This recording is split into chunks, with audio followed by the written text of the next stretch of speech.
الحمد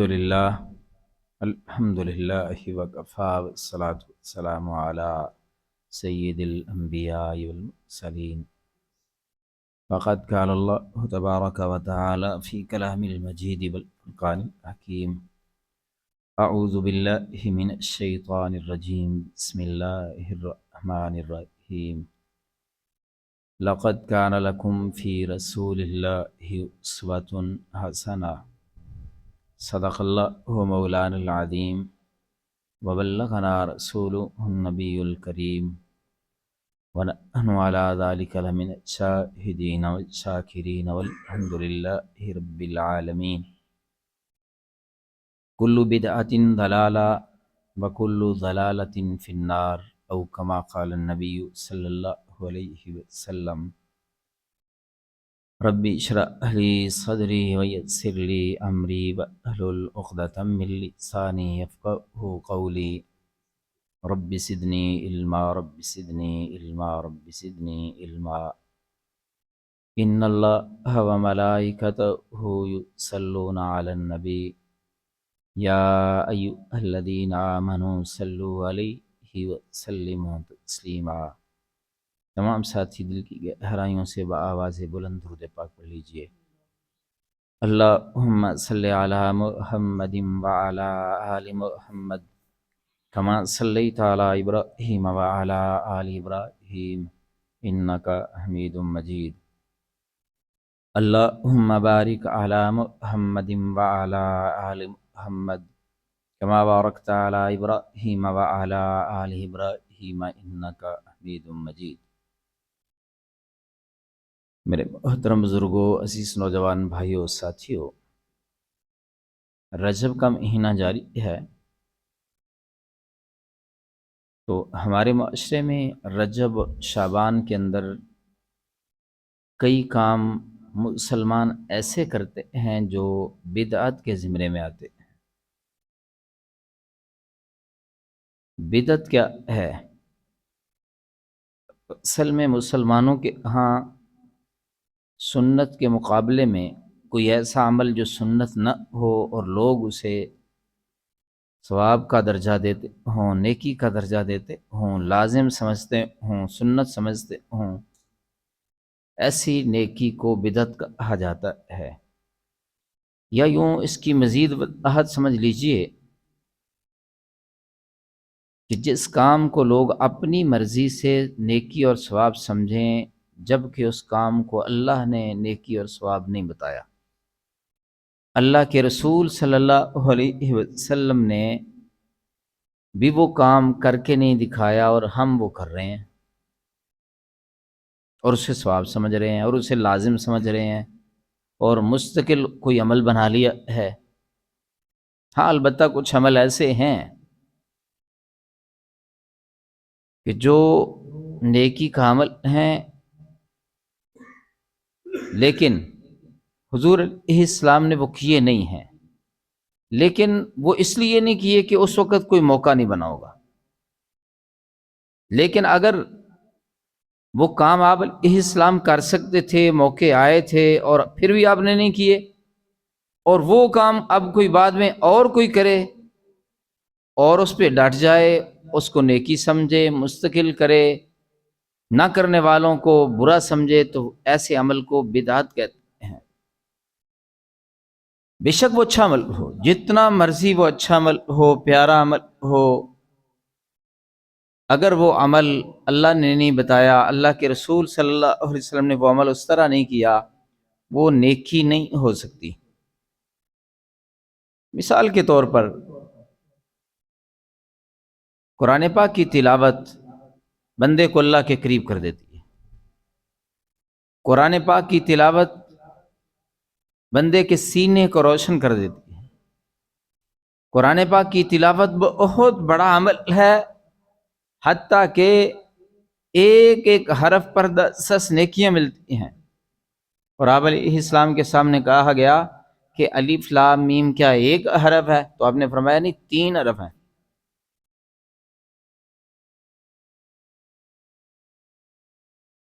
تلاوت جیسا پیارا عمل بندہ کہے کہ جب بندہ سجدے میں جائے تو سجدہ اللہ کی قرب کا ذریعہ ہے، بہت پیارا عمل ہے۔ تو سجدے میں جا کے میں سبحان ربی الاعلیٰ کے بجائے قرآن پاک کی تلاوت کروں گا۔ تو حاجی صاحب سجدے میں جا کے قرآن پاک کی تلاوت کرنے والے کو نیکی ملے گی کہ گناہ ہوگا؟ گناہ ہوگا، کی تلاوت ہے اس نے۔ وہ سمجھتا بھی ہے کہ بھئی سجدے میں تو اللہ کا بڑا قرب ہے، وہاں پر اللہ کا کلام پڑھوں۔ گناہ اس لیے ہوگا کہ وہ والا عمل نہ اللہ نے بتایا ہے، نہ اللہ کے رسول صلی اللہ علیہ وسلم نے کیا ہے۔ کر سکتے تھے، کوئی رکاوٹ نہیں تھی، سجدے کیے ہیں آپ علیہ السلام نے، بلکہ سجدے میں جو کچھ آپ علیہ السلام نے بتایا ہے، جو کچھ پڑھا ہے، اس کے علاوہ کچھ بھی پڑھو ثواب کے بجائے گناہ ہوگا، سنت کے بجائے بدعت سمجھی جائے گی۔ بندہ کہتا جی کہ کوئی جانور ذبح کرنا ہے، بسم اللہ اللہ اکبر، یہ تو چھوٹے سے 2 جملے ہیں، تو کہتا ہے میں تو بڑا نیک آدمی ہوں، صوفی ہوں، میں تو اس کی جگہ پہ پوری سورہ یاسین پڑھوں گا، میں تو یہاں پر 300 بار سبحان اللہ پڑھوں گا، میں استغفار پڑھوں گا۔ تو کیا استغفار پڑھنے سے، سبحان اللہ پڑھنے سے، سورہ یاسین پڑھنے سے آدھا گھنٹہ وہ سارا کچھ پڑھتا رہتا ہے اور پڑھ کے پھر تکبیر پھیرتا ہے، یہ صحیح عمل ہے؟ کہے جناب وہ تو اس نے تو صرف بسم اللہ اللہ اکبر پڑھا ہے، میں نے تو سورہ یاسین پوری پڑھ دی ہے، میں نے تو 300 بار سبحان اللہ پڑھ دی ہے، میں نے تو 500 بار استغفار پڑھ دی ہے۔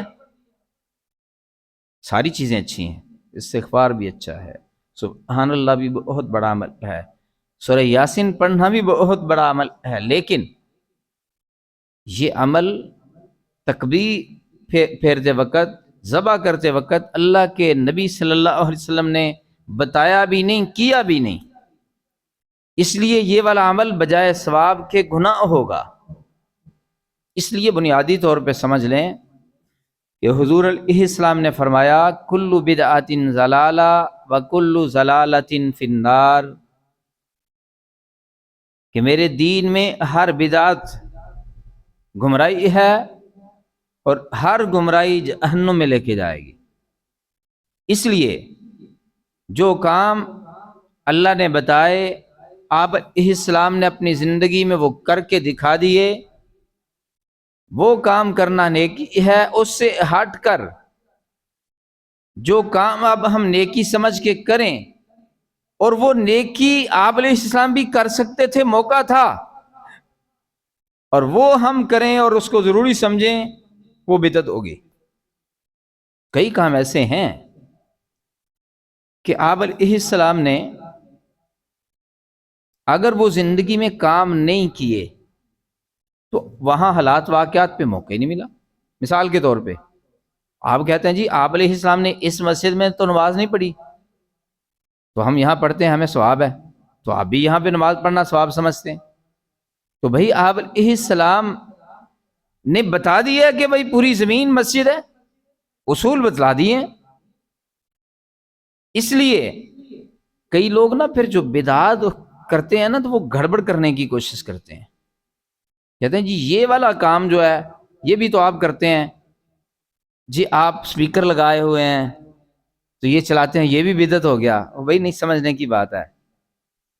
ایک ہے دین، خود دین کے اندر کوئی کمی بیشی نہیں کر سکتے۔ نماز ہے اس کے اندر 4 رکعتیں ہیں، 5 نہیں کر سکتے، سجدے 2 ہیں، 3 نہیں کر سکتے، اذان کے الفاظ نہیں پڑھا سکتے، اسے کہتے ہیں بدعت فی الدین۔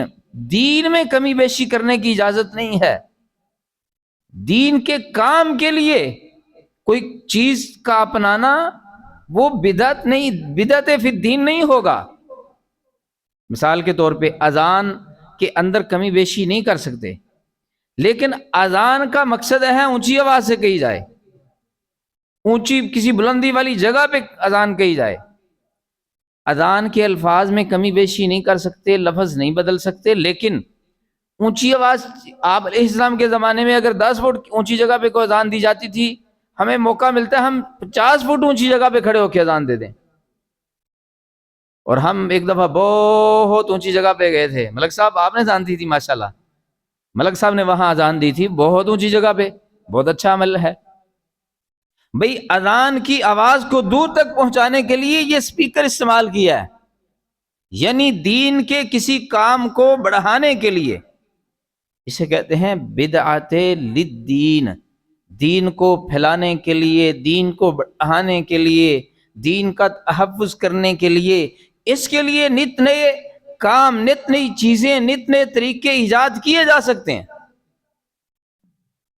یہ تبلیغی جماعت والوں پہ لوگ اعتراض کرتے ہیں کہ بھئی آپ علیہ السلام کے زمانے میں کب کسی نے کوئی چلہ لگایا تھا، کب 4 مہینے کسی نے لگائے تھے؟ حاجی صاحب واقعی ایسے ہی ہے. تبلیغی ویسے بڑے پکے ہوتے ہیں، بعض اوقات تبلیغی جو جہاد پہ لوگ جاتے تھے نا 40 دنوں کے لیے، 40 مہینوں کے لیے، وہ کہہ رہے ہوتے ہیں بھئی اللہ کے رستے میں 4 مہینے کے لیے، 40 دن کے لیے فلاں نکلا تھا. نہیں، صحیح بات یہی ہے کہ آپ اسلام کے زمانے میں، صحابہ کرام کے زمانے میں اس طرح تبلیغی جماعت میں جس طرح لوگ جاتے ہیں اس وقت کوئی نہیں گیا، نہیں جاتے تھے. تبلیغی جماعت والے بھی اگر سمجھتے ہیں کہ یہ دین کا حصہ ہے، یہ ضروری ہے، جو نہیں کرتا گناہ ہے، تو یہ بھی غلط ہے. لیکن یہ دین کے اندر کمی بیشی نہیں، یہ تو دین کو پھیلانے کے لیے ایک درسگاہ ہے. جس طرح آپ علیہ السلام کے زمانے میں دینی تعلیم دینے کے لیے ایک طریقہ کار تھا، مسجد میں لوگ آتے تھے، اب اس کے بعد مختلف زمانوں میں دین سیکھنے کے لیے مختلف طریقے اپنائے گئے، آج کے دور میں مدارس ہیں، تو یہ دین کے اندر کوئی کمی بیشی نہیں ہے. اس میں دین کو پھیلانے کے لیے تبلیغی جماعت کا طریقہ کار اپنا لیا گیا ہے، تو دین کا جو اصل ہے اس میں کمی بیشی نہیں ہے. یوں سمجھیں کہ جیسے قرآن پاک ہے، قرآن پاک کے کسی لفظ کو نہ کم کیا جا سکتا ہے نہ زیادہ کیا جا سکتا ہے، لیکن آپ علیہ السلام کے زمانے میں یہ قرآن پاک پتوں پہ لکھا جاتا تھا، تختیوں پہ لکھا جاتا تھا. پھر اس کے بعد آج یہ باقاعدہ کتابی شکل میں چھپتا ہے، اور کئی لوگوں نے چاندی کے اوراق پہ اس کو لکھا ہے. تو بھئی یہ نت نئے طریقے اپنانا یہ بدعت نہیں ہے. قرآن پاک کے الفاظ کو کمی بیشی کریں گے یہ جرم ہے، بغاوت ہے. قرآن پاک کے اسی حصے کو کم بیش نہیں کرنا، اس کو محفوظ کرنے کے لیے نئے نئے طریقے اپنانا یہ کوئی حرج نہیں ہے. اسی طرح دین کے اندر کسی چیز کی کمی بیشی کرنے کی کوئی گنجائش نہیں ہے. دین کو پھیلانے کے لیے جون سا مرضی طریقہ اپنا لیں. خیر، یہ میں بنیادی طور پہ بدعت کے بارے میں بتا رہا تھا کہ بدعت ہے کیا. اب رجب کے مہینے میں، شعبان کے مہینے میں کئی بدعتیں لوگوں نے ایجاد کر لی ہیں. مثال کے طور پر آپ اسلام کے زمانے میں آپ نے جب معراج کا سفر کر لیا، واپسی پر آپ آ گئے، اس کے بعد آپ اسلام نے زندگی گزاری ہے، آپ اسلام صحابہ نے زندگی گزاری ہے. پہلے نمبر پر آپ اسلام نے خود جس رات کو آپ معراج کر کے آئے تھے، ہر سال اس رات کو آپ علیہ السلام کا عمل کیا تھا. مکے شہر کے اندر کوئی چراغاں کی ہو، مدینے کے اندر، مدینے مسجد کے اندر کوئی باہر جھنڈیاں، کوئی چراغاں، کوئی بجلی، کوئی پروگرام، کوئی فنکشن، کوئی آپ علیہ السلام نے صحابہ کو اکٹھا کر کے کچھ کیا ہو. آپ علیہ السلام نے ہر سال یہ دن آتے تھے، لیکن اس دن کو باقاعدہ تہوار کے طور پر آپ علیہ السلام نے نہیں منایا. آپ علیہ السلام کے بعد بھی صحابہ اکرام کے دور میں بھی یہ دن آتا تھا، ہر سال آتا تھا، کوئی تہوار نہیں منایا گیا. اب